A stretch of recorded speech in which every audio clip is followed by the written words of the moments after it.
Every day, without realizing, people expose the very emotions that strip them of power. Machiavelli warned centuries ago that rulers, warriors, and thinkers must guard against these fatal displays. Yet today, most reveal them openly and wonder why they are so easily controlled. In this lesson, we uncover the three emotions Machiavelli insisted you must never reveal if you wish to command respect, influence, and survival. In the courts of power, survival does not belong to the strongest arm nor the loudest tongue, but to the mind that conceals more than it reveals. I am Niccolò Machiavelli, and tonight, I shall unveil the three emotions a man must never betray, for they are snares in which the powerful become prey.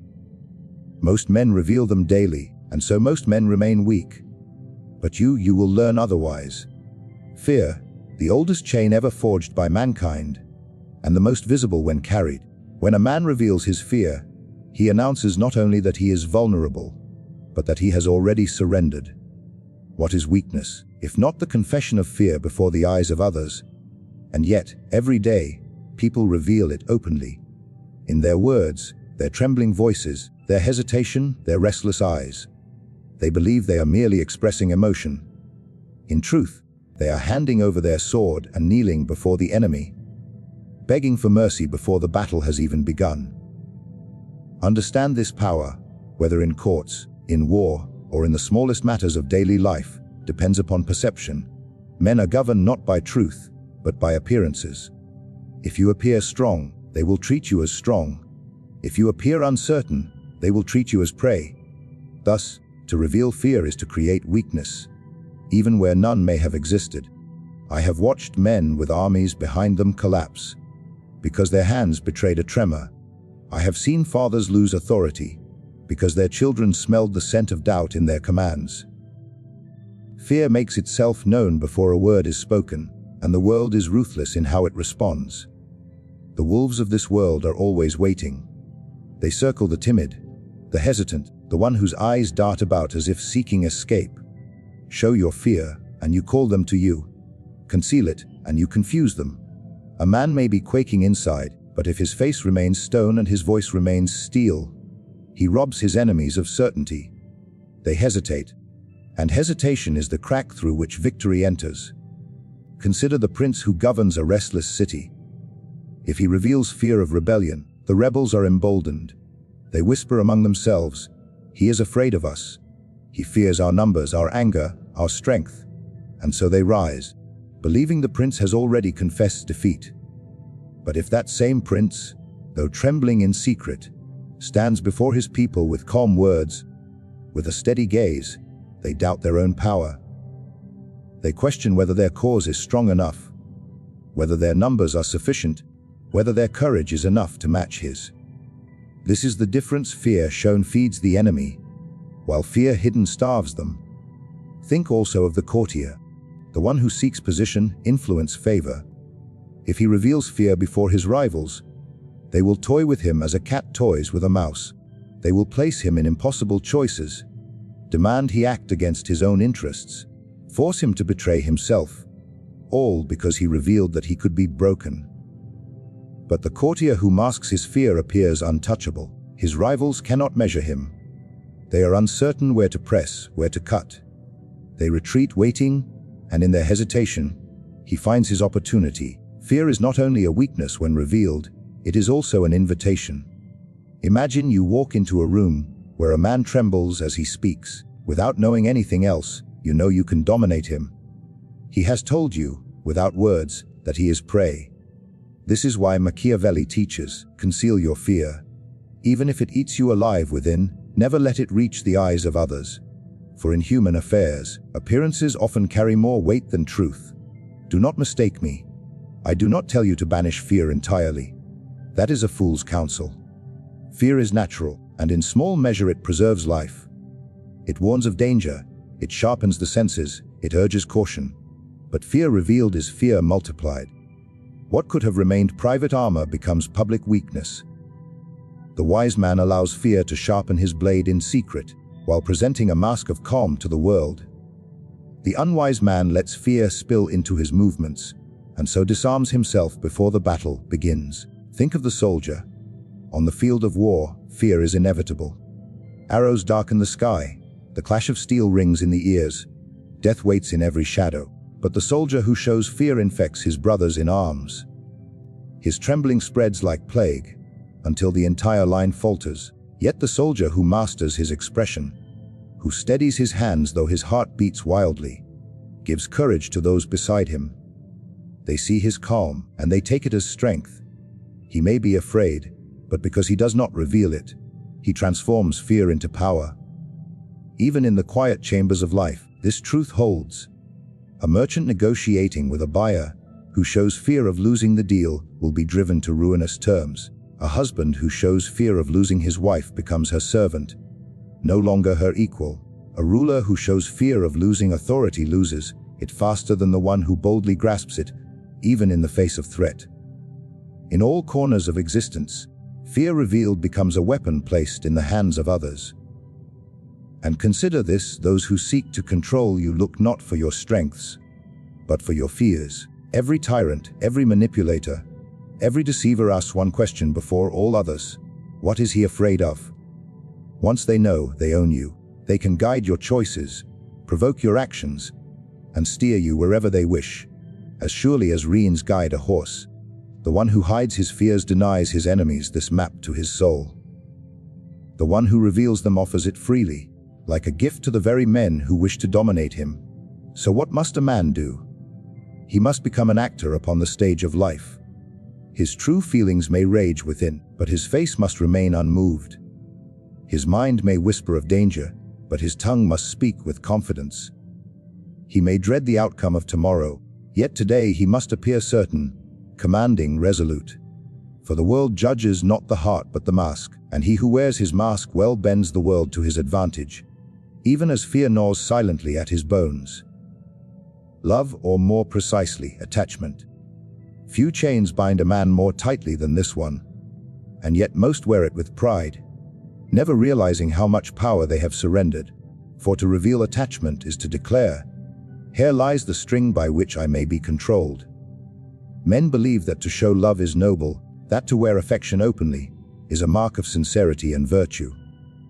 But I tell you this: those who show attachment too freely invite betrayal, manipulation, and ruin. Understand what attachment means in the eyes of the cunning. It is not merely affection, it is dependence. To say, "I cannot live without you," is to confess to another that your strength is no longer your own. It rests in their hands, and should they withdraw it, you are undone. This, then, is the danger of showing love openly. You teach others where your wounds lie. And once a wound is seen, it will never go untouched. Consider the prince who reveals too much fondness for a minister, a mistress, or a friend. Immediately, those in his court conspire to use this against him. They flatter the beloved to gain the prince's favor, or they whisper threats against the beloved to bend his will. They do not need to strike the prince directly, for they know his heart has been left unguarded, exposed for all to see. By controlling that which he loves, they control him.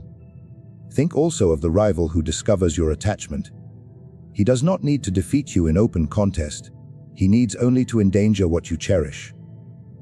A general who reveals too much affection for his homeland may find it threatened, and suddenly he is forced into rash decisions to protect it. A man who reveals he cannot endure life without a certain woman has already surrendered the throne of his reason to her whims. He is no longer master of his choices, but her captive. His enemies need only tempt, corrupt, or remove her, and he is undone. This is why I tell you, guard your heart as you would a fortress. Feel what you must feel, for no man is without affection, but do not parade your attachments before the eyes of others. Let them wonder at your loyalties. Let them doubt where your heart truly lies, for in that doubt lies your freedom. To reveal attachment is to offer chains willingly. To conceal it is to remain untouchable. Look to history, and you will see countless rulers brought low not by the sword, but by attachment. Kings who bent to the will of their lovers, princes who could not deny their favorites, generals who rushed into battles to avenge friends rather than to secure victory. In each case, their downfall began not with weakness of strength, but weakness of heart displayed before others. Men who could command thousands could not command themselves, once their love was known. Even in the common life, the rule holds true. A merchant who shows excessive attachment to a deal will be forced to accept poor terms, for the other party knows he cannot walk away. A father who shows too much favoritism toward one child will see others grow resentful and manipulative, playing upon his revealed affection. A man who reveals desperation for a woman is no longer her partner, but her servant, waiting for her approval, terrified of her rejection. Attachment displayed is the language of submission, and those who hear it will use it. Do not misunderstand me. I do not say one should live without love, nor that affection is weakness in itself. What I say is that to reveal love openly, without measure, is to place your very soul into the hands of another. If you must love, love privately. If you must attach, attach in silence. Let your actions reveal loyalty when necessary, but keep your true depths hidden. In this way, you may care for others without becoming their captive. Think of the hunter who reveals where his traps are set. What chance has he then of catching the fox?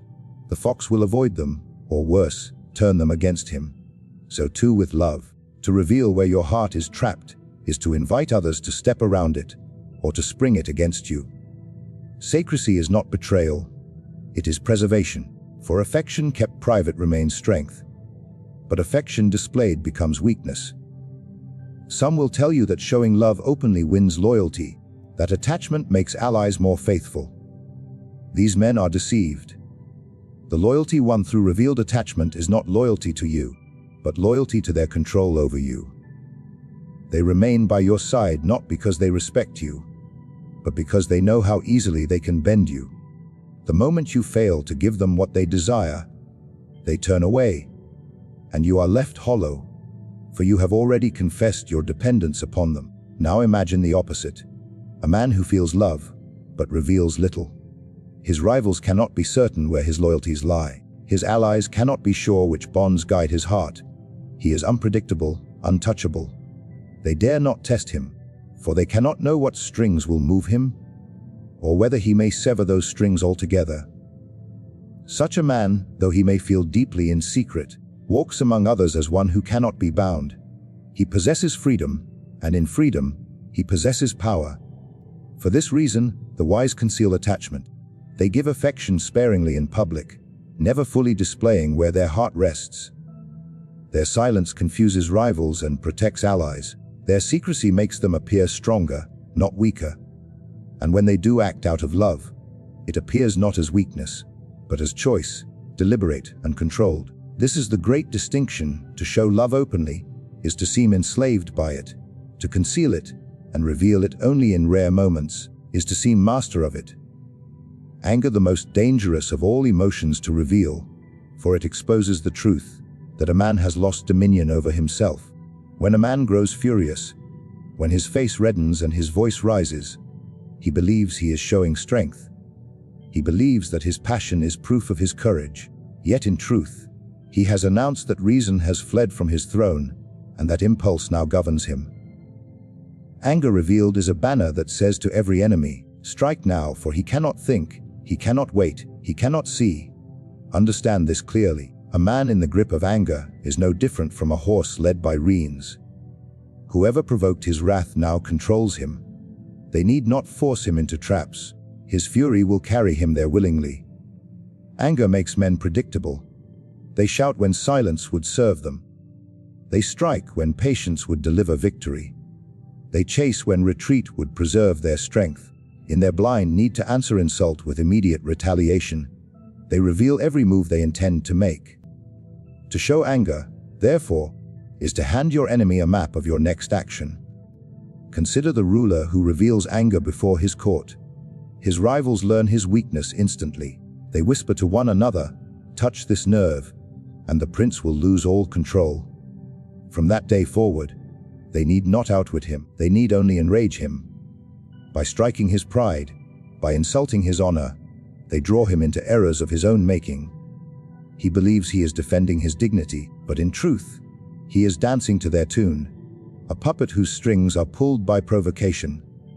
Think also of the soldier who loses himself in anger. On the battlefield, courage is valuable, but rage is ruinous. A soldier who charges blindly out of fury leaves the safety of formation, exposes his flank, and weakens his comrades. His enemy need not fear his strength. They need only guide his rage and watch him destroy himself. Armies collapse when too many soldiers mistake wrath for bravery. The victorious generals are not those who grow angry, but those who remain cold, calculating, unshaken, even when insulted, even when pressed to the edge of death. Anger, when revealed, is also a confession of pride. It tells the world that another man's words or actions had the power to wound you, to provoke you, to shake your command of yourself. Is this not weakness disguised as strength? To be moved by another is to confess that they possess some mastery over you. When you rise in fury, you proclaim to all that someone else has reached into your soul and disturbed its balance. A true master of himself does not give his adversary this satisfaction. He remains unmoved, or at least appears so, even as fire burns within. For as long as his mask remains intact, his enemies cannot know whether their strike has landed. Do not imagine that concealing anger means denying it. Every man feels wrath. It is as natural as hunger. But wrath displayed is wrath wasted. Hidden, it becomes a weapon.